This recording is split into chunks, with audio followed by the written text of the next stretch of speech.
Welcome to Business Coaching Secrets with Karl, Bryan. If you want to attract new high-end coaching clients, fill live events, and build a wildly profitable coaching practice where business owners pay, stay, and refer, you've come to the right place. In this podcast, Karl provides his keys to the kingdom for finding and signing high-paying clients and building the coaching business of your dreams. Here we go. Hey. Hope you're doing great. Karl, Bryan coming at you. I'm here today, sans Road Dog. Canadian Thanksgiving as we record. So giving the boy a day off to go chill with his family. And he's also doing some soccer with his daughter. Good dad that he is. Anywho, all right. So thanks for being here, and let's get straight into it. I got my boy Road Dog to send me through the questions, and here's number one. Math does not come naturally. Apart from the obvious, what's the importance of math for someone starting out as a business coach, and how to use it? Okay. I'm picturing my high school math teacher thinking that I'm answering this. This would possibly horrify. Shout out to Mr. Hennessy.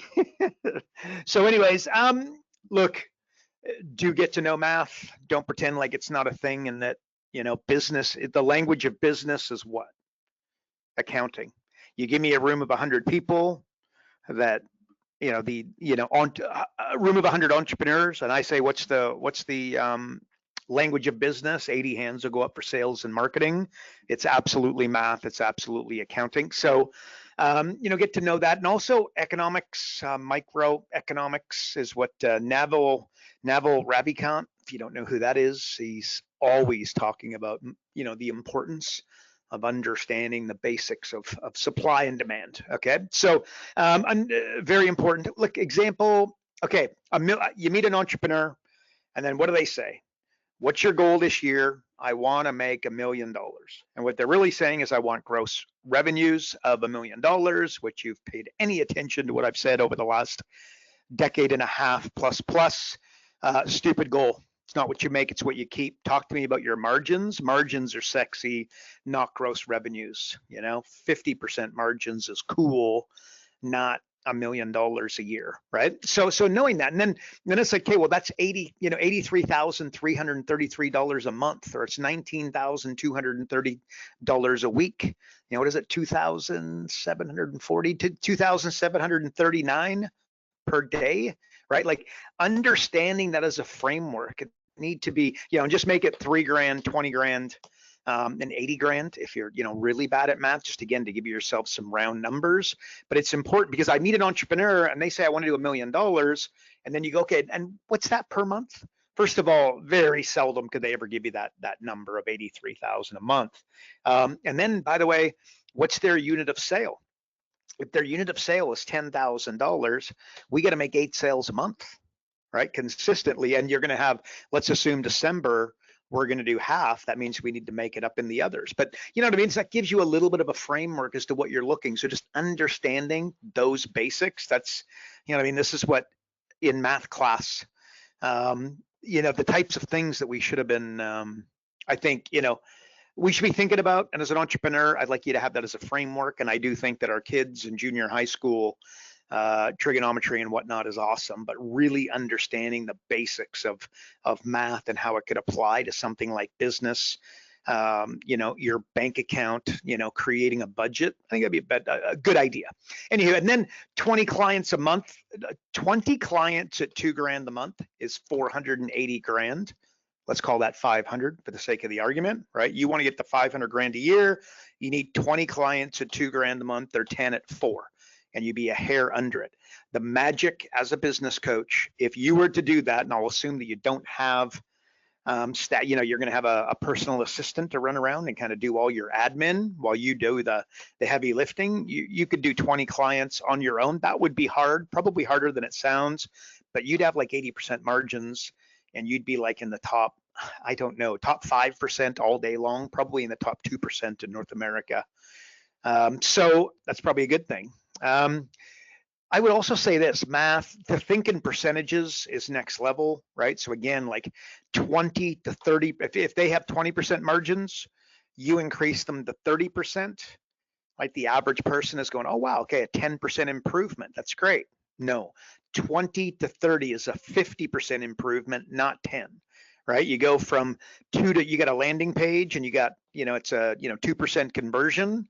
We change it to red, change the headline, put a picture on, tighten up the page in some way, and we go from 2% to 3%. Doesn't sound very exciting, right? It's a 1% improvement to the average, but that's a 50% improvement, right? So if you're driving traffic, understanding that. So what did I just say? Thinking, it's one thing to think in whole numbers and percentages. If you look at profit acceleration software, which I created, over a decade ago, the entire thing is built with whole numbers and then percentages, whole numbers and then percentages, for this exact reason, because we want to be training our folks to go towards percentages. So an example, like let's say you get a client and they made $100,000 last year and they have 20% margins. Well, we go to their credit card statements, we go to their P&L, we go to their expenses, anything that the acid test of an expense, does it get a client? Does it keep a client? Okay, those are the two rules of business: get clients, keep clients. If it doesn't get a client, keep a client, I'm going to look at that expense, and you're going to have to sell me on the fact that you've got to keep it, because otherwise it's going to go, right? So that's the acid test of your expenses. Well, let's assume we're going to do that.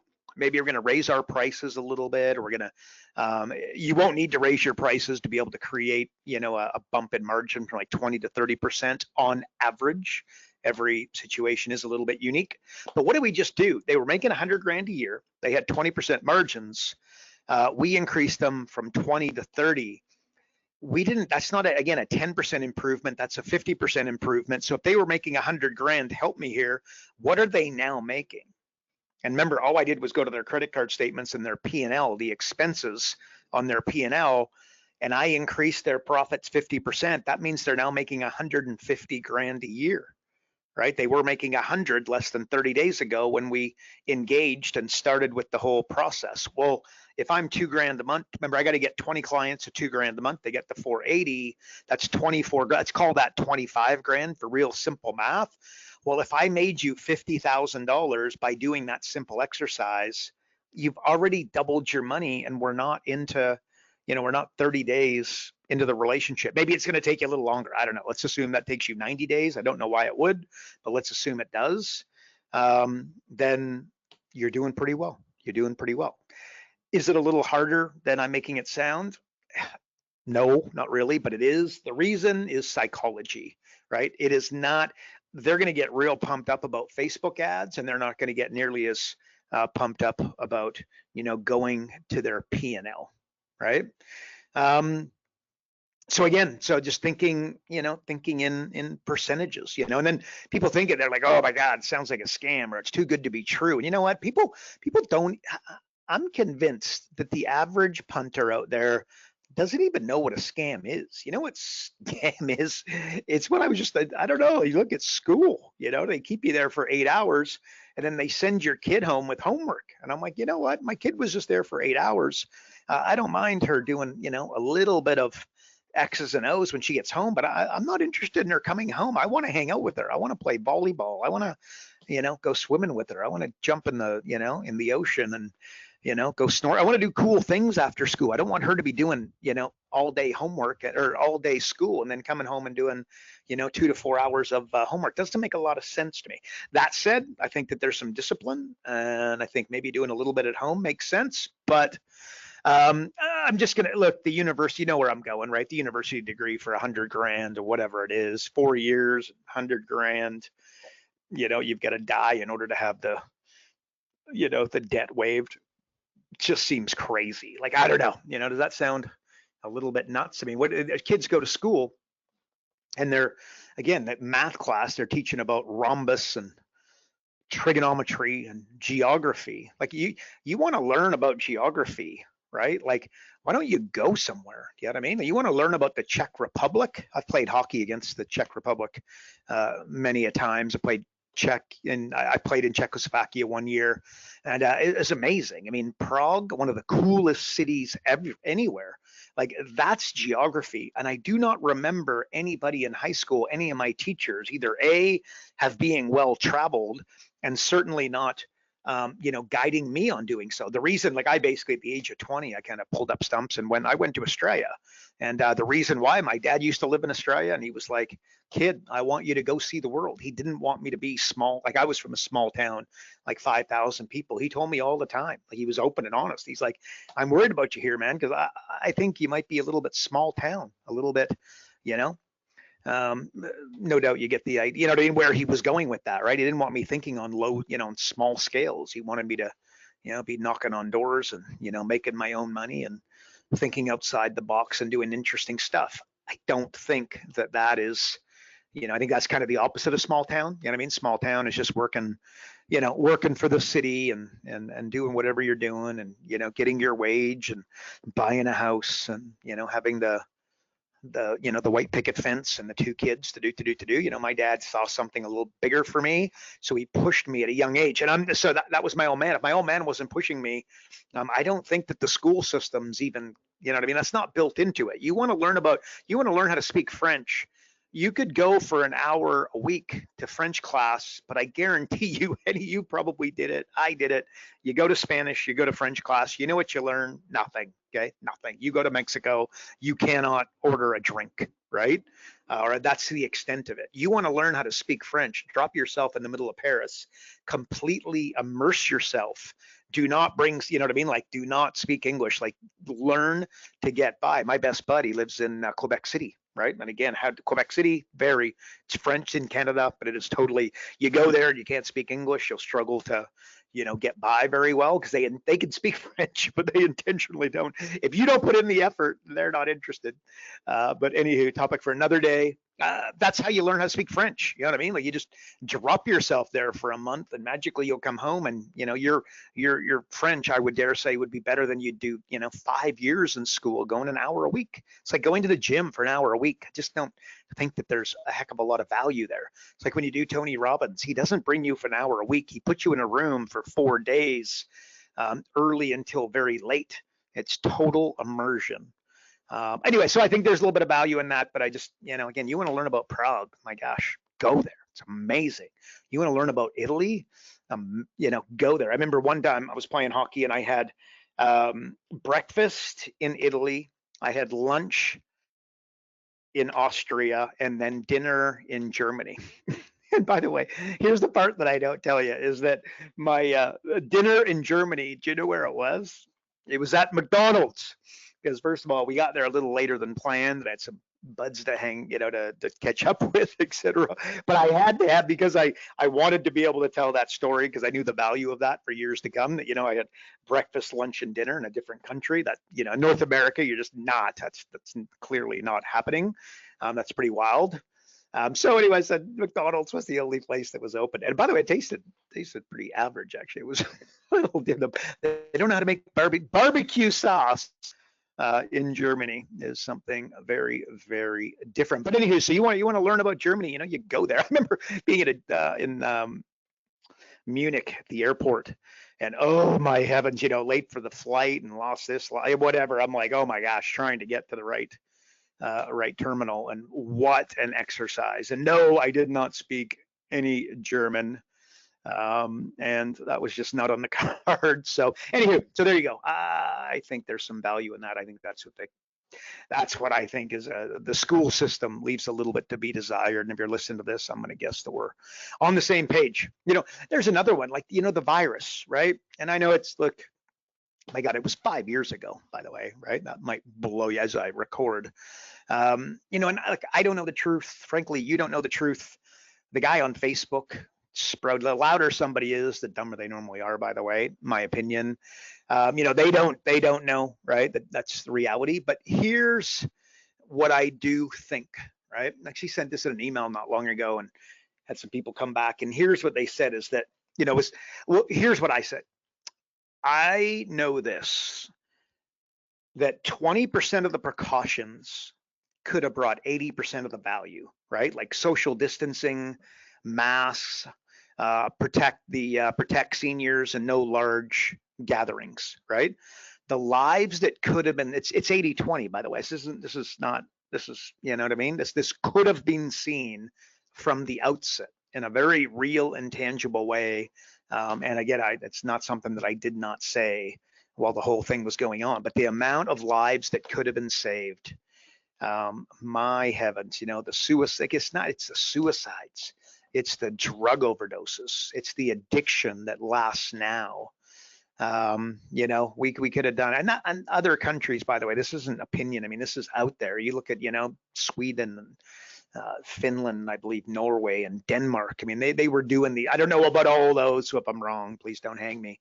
But they fundamentally in Scandinavia, you know, you know, they weren't locking everybody inside. Let's put it there. You know, that we'll put it there. And by the way, not to mention the toddlers, right? Like my friend, they had a baby and like, oh, I have like struggling because the baby couldn't see mom's face, right? And other spaces, they're struggling. And by the way, ask any counselor who deals with kids, they will absolutely, you know, that's, you know, 7 years oldish, they will tell you that if mom and dad were wearing a mask too much of the time, and they were because they were scared for their kid, by the way. So again, they were wearing the mask near their kid because they were worried about giving it to the kid, which is understandable because obviously something you didn't want to, you know, give the kid. But anyway, so that's just the real shame. So we'll leave that there. 80-20. 80-20 is a big one there, folks. You got to 80-20 works, you know. Yeah. So anyways, I'll leave that there. Next question. This is straight from Road Dog. You and I were talking about strategy. You simplified it really well. Your best advice on strategy for those listening. Strategy. Okay. You know, look, strategy eats tactics for breakfast. I absolutely believe that. But I'll also tell you this, that if I take on a coaching client, I'm charging them $2,000 a month and I want them to stay for 12 months at 24 grand. For the first 30, 60, 90 days, I'm overly tactical versus strategic. Why? I want some runs on the board. I want some home run. I don't want some home runs. I want some singles. I want a bunt. I want a single, maybe a double. So what I do is tactical type stuff to get, you know, runs on the board and get the ball moving forward. So starting with that, and yes, you should be thinking strategy the whole way, but I want to get some belief in the client. When I say jump, I want them saying how high and not why. The best way to get there is to create an aura of authority where my recommendations get implemented, right? And again, they're saying how high, not why, when I'm saying jump, right? Not that we want yes men and yes women. That's not what I'm saying, so don't misinterpret that. But that said, you know, the relationship, the best, you know, when you go to the doctor and the doctor says X, Y, Z, and you don't follow it because you don't have, you know, when you an overweight doctor, frankly, they have, you know, their clients do not follow their orders as well as the doctor who's in incredible shape. Okay, the end. You know, it's your subconscious mind kind of running the show there. So anyway, so strategy. Here's what you want to do. You're thinking strategy. I'm thinking strategy for my company. You're thinking strategy for yours or for your clients. Find something really, and I want you to capitalize this, bold it, italicize it, effing hard. Okay, that's what was bolded and italicized and underlined. Effing hard, and do that. That's a great strategy, right, for you and your clients. That's why I built software for the business coaching industry a decade ago. Right, cost me $1 million plus. Had lots of staff, lots of moving parts, very complicated, an insane amount of time staring at a computer and, you know, do this, do that, go here, go there. So why? Because it kept the idiots away, it kept the pretenders away, it kept the competitors away, right? The same way, if I'm going to go into real estate, one of the things I would love, I would buy a piece of property and then rezone it, right? The paperwork, and to rezone something, no doubt you don't need to go through the process. I know it's very challenging. Well, when I fill out the paperwork, I know that the competition won't do it. They see it as a hurdle, they see it as a challenge, they see it as a you know what I mean, a drawback, and I see it as an opportunity. Right? Because again, if I can change the zoning to commercial, or so that I can build, you know, a duplex instead of just a single family home, that's an amazing thing, right? So again, You're building strategy for your clients. How difficult is it? That's going to be part of how, well, I'm going to gauge it. I mean, I just spent the entire morning today as I record playing with business coaching robots, right? Like imagine your own personalized business coaching robot with your face on it, right? Like how cool would that be? Okay, so back to strategy. And by the way, I just know that the competition just not thinking at that level. And sure, and by the way, they're thinking at that level, so it can just distract them, but they're never going to follow through, right? Like Mr. Musk, my heavens, right? You see that not long ago, he had all these robots walking down the street. I didn't know what the heck I was looking at, man. But I'll tell you, I was just like, wow. We are all going to look back and just bow to that, man. Let me tell you, that my opinion. And yes, he is a little crazy. I understand that. That is irrelevant. Steve Jobs had his drawbacks. Warren Buffett, by the way, everybody loves him as Mr. Grandpa. Look into it a little bit, and you might see that he's not as squeaky clean. I don't know the man, but from what I understand, and what I know about the personality of a very successful entrepreneur, not just, grandpa and letting people take advantage of them. We'll give you the tip. But anyway, so number one, strategy. Here's a framework. Number one, differentiation. You got to create apples against oranges with the competition. You've got to differentiate it. Okay, so I'm looking at your strategy. First of all, is it hard? Really hard? Okay, cool. Does it differentiate you? Yes, no, yes. Let's keep going. No, probably going to continue on with our masterminding and brainstorming. Number two, relevancy. Is it relevant, right? Are your ideal clients going to care at a deep level, right? Like, and how long will it be relevant? Is this going to be a trend? Is AI going to stamp this out? Are certain things going to come, like factors, economic factors, geography type factors going to come and stamp this bad boy, right? Will they care for it? So at the end of the day, is it relevant? And is it going to be, and you see it being relevant in a decade from now. Now I want you to, so note these two of apples against oranges and then relevance are often in conflict with one another, makes it challenging. Okay, so the differentiation can hurt relevance over the decade, right? And the rules of business have changed, by the way, right? Like SaaS as an example, you want to be a little cautious running towards SaaS, as in software as a service, or software type plays and AI plays right now, super sexy. Because if Microsoft, trillion-dollar company, if they decide that you've got a good idea, what are they going to do? They are going to come and stamp you the heck out. And I don't care how good you are and how good you think you are. If Microsoft decides to come and stamp you out, it's going to stamp you out, right? $1 trillion company. What is it? I think Facebook has got 250 PhDs working on 250 PhDs, and I believe that all they do is try to work out dopamine hits. Like that's their job, right? Like it's unfair advantage. It's nuts. 250 PhDs, right? Working on something really micro, really granular. So anyways, Amazon, same thing. They want to stamp you out. They will stamp you the heck out. So anyways, relevant in a decade from now. Is it sustainable? Okay, again, is it a trend? Is it something that's going to go away? Different forces that might bring that. Again, if I were to come and value your company, or I were to come and think about buying your company, if a VC was going to come and buy your company, one of the first things they're looking at, is it sustainable in a decade from now? Are these clients going to be around? Are these staff going to be around? Is this competitive advantage going to be around? So number one, kind of overlap this, differentiation. Number two is relevance, and number three is sustainability. So that's the framework of building strategy. And when you're thinking these through, like specifically number three, I really want you to okay, landscaping, cleaning, window washing, painting, roofing.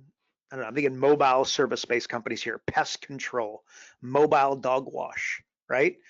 These things, a little more difficult to quote unquote differentiate, But I got to tell you that sustainability, like Amazon is never going into the mobile dog wash space, right? Microsoft is never going to go into pest control, right? Meta, Facebook, they're just not going to go and disrupt window washing, cleaning, or landscaping, right? So that's what I want you to be thinking of as far as, I know it's sexy to think apps and it's sexy to think SaaS, and but reality is sometimes something that you should play with. And there's a lot of folks doing very, very, very well in those, service type niches. And one of the reasons why is because, again, all these kids want to be influencers. All these new entrepreneurs want to build apps. And suddenly I don't know that there's a shortage. It depends on where you are, but certainly in different pockets. But there's a shortage of landscapers. There's a shortage of cleaning companies, a shortage of people that want to, do painting or window washing or mobile dog wash, etc. But by the way, if you do start one of those mobile service-based companies, your client starts one of those mobile service-based companies, your kid, somebody close to you starts a mobile service-based company, they're also not going to get that 100x valuation and probably exit in a short period of time, but they also might be able to do well. So, do at a more predictable level, at a more sustainable level, right? Anyway, so something to think about. And when I'm looking for coaching, I want you to think of everything I just said and thinking coaching clients. Look, I know it'd be great to go after the SaaS coaching client and the app coaching client and guide some people in the incubator and whatnot towards them. Look, that might be the right thing to do, but I tell you what, nobody's thinking of. Very few people thinking about how they can take AI to landscapers. Is something that we shout out to Howard Fields, by the way. But that's not something that a lot of people are talking about, right? So, anywho, there you go. Okay, so here's what he said. Oh, by the way, he insisted that I tell a joke about math. So I'm a little late, but remember there was a math question earlier? He put it at the very top, and I forgot about this. But anyway, so I want to tell you a story. Miss Landori, who's my math teacher, she had 12 children. She really knew how to multiply. Yeah, I just said that. Or another one. Hang on. That was so bad. That was lead blue. That's crickets. I can hear crickets. Maybe these are my crickets, but crickets nonetheless. Okay, Miss Landori was my geometry teacher, and she missed school. You ask me why, and I say she sprained her ankle. Yeah. I'll continue. Road Dog's fault. He insisted that I tell a math joke. So there you go. Okay, so this is what he said, which made me think of that. But he goes, start to riff on high level thoughts. They love that. So apparently you love it when I riff on high level thoughts. High level thoughts. What am I going to say here? Here's a not high level thought. The average car payment in the USA for a person over the age of 30 is $650. I don't know how accurate that is, and that's clearly not my data, but seemed very legit where I saw it, and it just blew my mind. Okay, here's something from my the notes in my phone. Big picture, guys, go broke. If you've read Elon Musk book, blew me away, blew my mind on the level that he operates at, how much of a micromanager he is, how granular a lot of his tasks and activities were. So the opposite of big picture, Zuckerberg, Bezos, Gates, Buffett, Dell, these are attention to detail people, right? They're not big picture. Despite the talking head on Facebook, I'm just picturing the talking head on Facebook telling you have to be big picture and you gotta blah blah blah blah blah. Let me tell you, the big dogs, Bill Gates ain't going live on your Facebook feed. I'll give you the red hot tip on that one. But micro, again, really detail, micro. I don't know, micromanager. I don't have experience with these guys, so I can't necessarily say that. Stories are out there that would reflect that. But I can tell you that every one of us has attention to detail. So if you are there and you identify as the big picture individual, I'm going to say sort that out. That's, the richest people are the engineering types. The PhDs are always broke until they're, until they're not, and then they can really crack it because they've got that, do a dissertation and like follow through on the level required to get the stamp. Normally dictates that they've got that follow through, but they very seldom, they often don't quite connect the dots. But solution, data. Remember, gut stands for what? Gave up thinking. You got to go data. And look, so if Elon Musk was here, actually, if Elon Musk's wife was here, I can tell you what she'd say, because there's an article online that you could read. If you want to Google it. But here's what she said. Let me save you the time. She said, why is Elon Musk so successful? Something to that effect. And then she's answering it. And she said, he stacks skills, right? So I want you to think of like sales. You're good at sales. Okay, that's one skill. Are you good at business model? Are you good at management? Are you good at Facebook advertising? Well, you stack sales on top of business, on top of management, on top of Facebook ad magic. Now you've got something. You just have, that guy that's got the Facebook ad skills, and then they wonder why they go broke after a little bit of success. Or, the hot sales guy goes broke after a little bit of success. Why? Operations eat them alive. Let me say that again. Operations eat them alive, and there's really good chance that just punched you in the jaw, right? So Musk stacks skills, right? He's got marketing prowess. He's an engineer, innovative thinking. I'm going to call that, like a skill. He's, space exploration and electric cars, my God. But problem solving, he has just got the ability. He talks about first principles all the time, just the ability to be able to go in and just solve problems in real time. And by the way, if you read his book, one of the ways that he solves the problem, he's like, hey, this is taking 10 minutes, find a way to do it in 2. And the guy's like, how? He goes, I don't know, but I'll be back tomorrow and have it sorted out. The guy's like, okay, all right, I'll be here for a while. But anyway, so that, again, but just the ability to problem solve at a very, and by the way, if the individual did not work out how to do that, how to cut the time, Elon Musk would have the ability to come in and basically say this, and this, right? Weight is a huge thing. Whenever he saw something's 10 pounds, he's like, how do I make it 4? We've got to make it 4, because he knows that, you want to send things into space light and strong, very, very, and so he wants it to go from 10 pounds to 4 pounds, but not lose any of its strength, right? Not easy to do, but this is type of problem solving he's doing. Leadership, again, and there's a debate to say that he demonstrates poor leadership in some areas of his life, but I think, again, if you were working with the guy, he is going hammer and tong. He's got a keen sense for, to say is a keen sense of PR. I think that's a very poor way of saying it. He's a genius around PR, I'm going to say, public relations. He just knows how to get attention about there's another certain individual going for, that was the president of at one time, who's very, very good at that as well. You just, knowing how to get people talking about you. Elon Musk has got that, and as a skill in a very real and tangible way.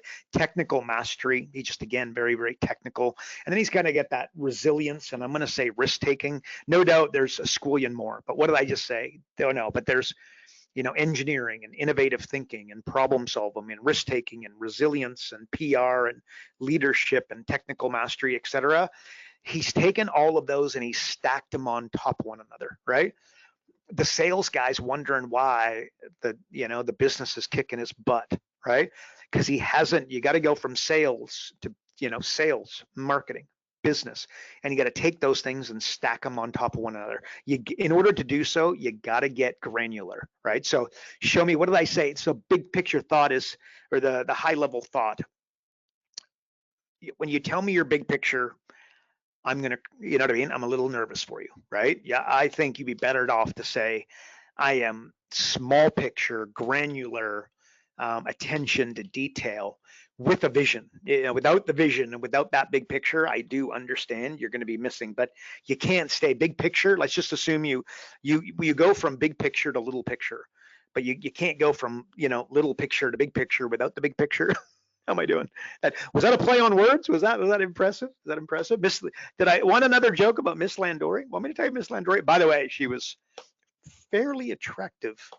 You know, Miss Landori, if you're out there, Shout out, shout out. So anyway, so big picture, you gotta look. What's the solution? If you are big picture, first of all, get to $10 million and then talk to me about how you're big picture. Okay, so let's just use that as our frame. Remember, like multiple streams of income, same thing, right? Just please give me a break, right? If you got multiple streams of income, if you don't have one stream of income that's at $5 million or above, stop it, right? Stop it. And I know the talking head on Facebook is telling you need these multiple streams of income. I've got it, right? A lot of, like, Mark Cuban, the biggest dogs in the world, they've got multiple streams of income. I recognize that. They didn't start in multiple streams of income. Jeff Bezos wasn't doing Airbnb on the side, right? Zuckerberg wasn't selling things on eBay, right? They put all their eggs in one basket, watched the basket, watched it grow. It got to a certain point, and now they were able to, to play, play on the, to start talking about multiple streams of income, et cetera. Without, it's your thing, it's gotta be your thing. Michael Jordan, back in the day, he was magic because his thing remained his thing. Yes, he went into Gatorade commercials and, Nike, this, that, and the other, but his thing remained his thing, right? If he was out there golfing or he was doing some other stuff, it's because he felt like he needed to get distracted from basketball in order to be better at basketball. But believe me, he was up, the story of Kobe Bryant, Michael Jordan, much the same, where by the time he went and played golf, he had already been up and shooting free throws for 2 hours, 1,000 of them or whatever it was. Keep your thing, right? So again, get the $10 million, then talk to me about your big picture. Be granular, OCD. I want you to be OCD, right? Think about that. Just really right in there. For some of you, I know that doesn't feel comfortable, but you want to buy, you want to buy any car you want. You want to buy the supercar. You want to have the big house. You want to have the elevator, etc. I think that advice is not popular. Not many people talking about it, but that's what I'm going to suggest. And by the way, I'm talking through you to your client, the chiropractor, the dentist, the butcher, the baker, the candlestick maker, the chiropractor telling me how big picture he is. It's just stop it, right? That, by the way, show me your big picture, right? I was playing with robots this morning, right? But you got to get, in order for that to be seen through to fruition, I'm going to be granular and OCD in order to get it there, or it ain't going to happen, right? Anywho, solution though. Hang on. So what did I have? Am I like super OCD, super granular? I hire people around me. I hire PhDs, I hire engineers, I hire scientist types. I hire those doers that are really good at following through, right? And then on the flip side, if you're the engineer, scientific, PhD type, you need to go then find a big picture hustler, like Steve Ballmer, like Mike, Bill Gates needed Steve Ballmer to do what he did. But by the way, don't think that Steve Ballmer was just all big picture and not granular. I mean, he was the one there doing the presentations. He's throwing desks around and doing all, spit flying out of his mouth. He's drenched in sweat if you've never seen one of his presentations, right? But again, he, like him and Bill Gates, and Paul Allen, right? They were a formidable team. So there's just different people in different success or different spots in order to get towards success. But let me tell you, the cop out of I'm big picture, that ain't a good one. And I just don't see amazing things happening for you. And by the way, so there's a saying, introduce me to a guy with a $10 million company, and I will introduce you to somebody with laser-like focus, right? Laser-like focus. I can tell you, I have had the same offer for 17 years, even longer, since 2005, 2006. Actually, you know what? I've had the same offer since 2008. There you go, 2008, right?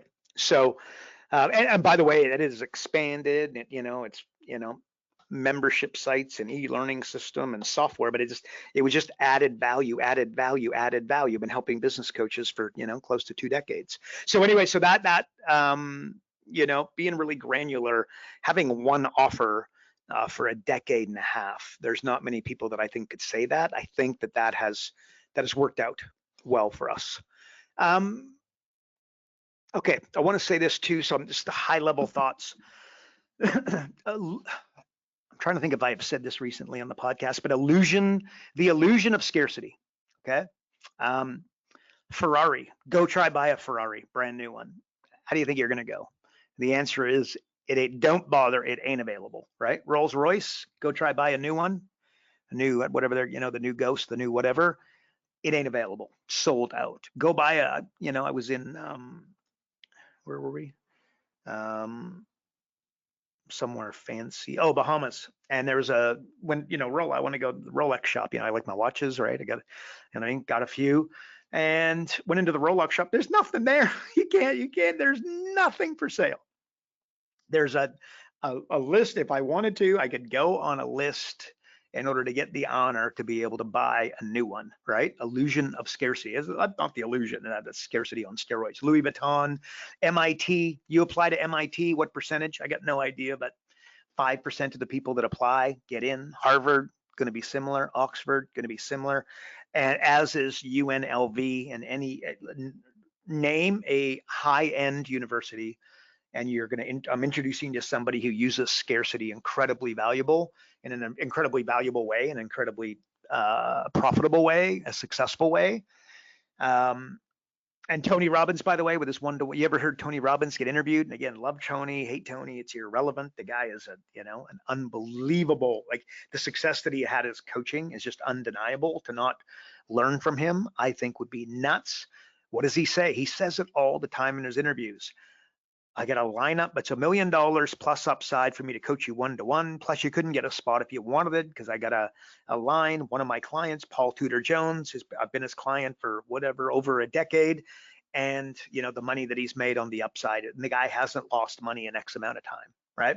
So he is, again, talking about his one-to-one coaching that is not available. Question, are you, right? A good chance that you're not, and there's a good chance that is not a good idea. So all the big dogs use the illusion of scarcity. I think you should. Now, if you don't use it, you're worried, oh, but it's fake scarcity, right? Oh, I don't really have scarcity. Let me tell you, if you're a business coach, you've got scarcity. Okay, there's a little thing called time. There's 24 hours in the day, and apparently you want to sleep for 8 of it. You're only able, like I said, you take on 20 clients, you work and you're off. Okay, well, if you can only take on 20 clients, there's your scarcity. The illusion of scarcity, you don't need to tell them that you have 18 spots available, right? Or 14 spots or 19 spots or all 20 spots. You just tell them that you've only got 20 spots available. They're almost all gone. I don't know if it was 200. I think that 20 spots, you know what I mean? That's not, like almost all gone. There's 200 spots. Maybe you got some group coaching spots to do. Bottom line is, I think you should be using the illusion of scarcity. People are motivated by pain over pleasure times a lot. So therefore, missing out on your coaching, missing out on you, having you work with their competitor down the road, having you create a marketing system and a business model and a pricing structure for their competitor and not for them is something that once you've gone through the magic and you use something like profit acceleration software is something that they're not going to want to happen. So very, very powerful. And I think you should find a way to do it. So scarcity. You know what? I'm going to leave that there. There you go. If I were to give you one thing, so I'm channeling my inner road dog, and he's going to say, give me one thing. I'm going to say Miss Landori. Want me to tell another Miss Landori joke? Not. Okay, crickets, not going to do that. The one thing from today is an easy one, frankly. Big picture. This is the type of thing that I don't think people are talking about. I think people, they hear about Google and Gary Vaynerchuk and Zuckerberg, and they think they're big picture. And the truth is that these are my opinion, don't know them personally, but I'm right. Their attention to detail on steroids, they're granular. If you haven't read Elon Musk's autobiography, read it, and it's right there in black and white. How granular, how how involved he is at the smallest levels of activity was just mind blowing. So have a look. So for you to think that you're just going to outsource your sales process, outsource your marketing, outsource your social media, and just let a bunch of other people do it, I just don't think that that's a good idea. I think that you should get in there and manage all that kind of stuff. So there you go, folks. That's what I got for you. I hope that was good. We're missing Road Dogg, but we will see him next week. So until then, look after yourself and God bless. Karl Bryan built Profit Acceleration Software 2.0. So as a business coach, you'll never again have to worry about working with business owners that can't afford your high-end coaching fees. Check us out at focused.com.